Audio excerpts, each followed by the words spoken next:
देवेंद्र फडणवीस की कायदा माहिती अधिकार कायद्यातील 12 जून 2020-26च्या बेकायदेशीर दुरुस्त्या तरतुदी रद्द कराव्या असं आपण मागणी केली होती. त्याबद्दल त्यांनी लिहिलंय,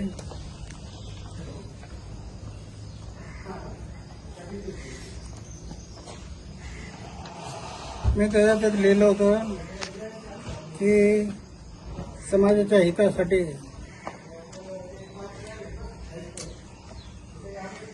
राष्ट्राच्या सेवेसाठी सगळं जीवन समर्पित केलं होतं. मुख्य उद्देश पारदर्शकता. जनता मालक आहे, अधिकारी सगळे सेवक आहेत. सेवक म्हणून त्यांनी काम करावं, मालक म्हणून नाही. इथे मालक झाले म्हणून आम्ही आंदोलन करायचं ठरवलं.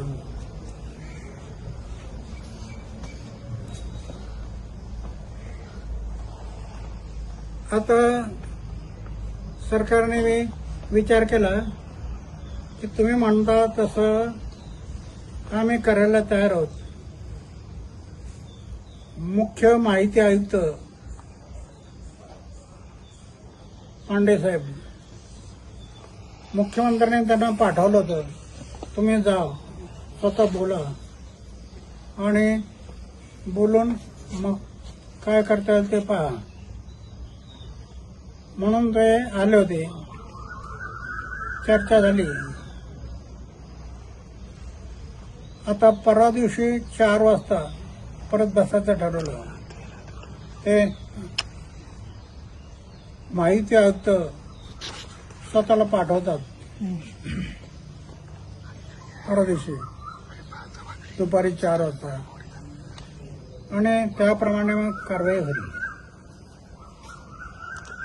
पण अण्णा, ज्या पद्धतीने तुम्ही या कायद्यासाठी अनेक आंदोलनं केली, या कायद्यासाठी तुम्ही अनेक आंदोलनं केली, कित्येक वर्षानंतर हा कायदा लागू झाला. त्यानंतर सरकार ज्या पद्धतीने तरतुदी करतंय, तर हा कायदा कुठेतरी कमजोर करण्याचा प्रयत्न आहे का? याच्यात काय असतं, सरकार आहे, कायदे करणारे वेगळे असतात आणि दुसरे कोणी आले की ते काहीतरी करतात, असं ते घडतं. म्हणून नको ते लोक जर घडले, शिरले आतमध्ये, तर आपण आंदोलन समाजाच्या हितासाठी जे करणं शक्य आहे ते करा. जनतेच्या हितासाठी करायचं ते करा, अन्यथा आंदोलन. तर अण्णा, आता 5 तारखेला जे आता उपोषणाचा इशारा दिलेला होता, 5 जुलैला उपोषणाचा इशारा दिलेला होता, तो तात्पुरता स्थगित केलाय का? आता स्थगित केला. आता मुख्यमंत्र्यांनी माहिती आयुक्त, प्रमुख माहिती आयुक्त त्यांनाच पाठवलं होतं. त्यांच्याशी चर्चा झाली आणि तेव्हा मी स्वतः येतो माहिती आयुक्त म्हणून, कधी यायचं सांगा. तेव्हा परवा दिवशी दुपारी 4 वाजता या. मग ते येणार आहेत आणि ते मुख्यमंत्र्यांशी चर्चा करून मग निर्णय घेणार.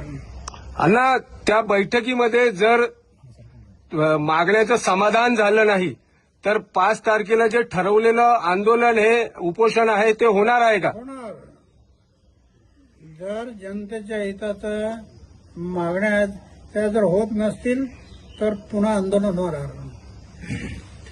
माझं जीवनच समाज आणि देशासाठी आहे.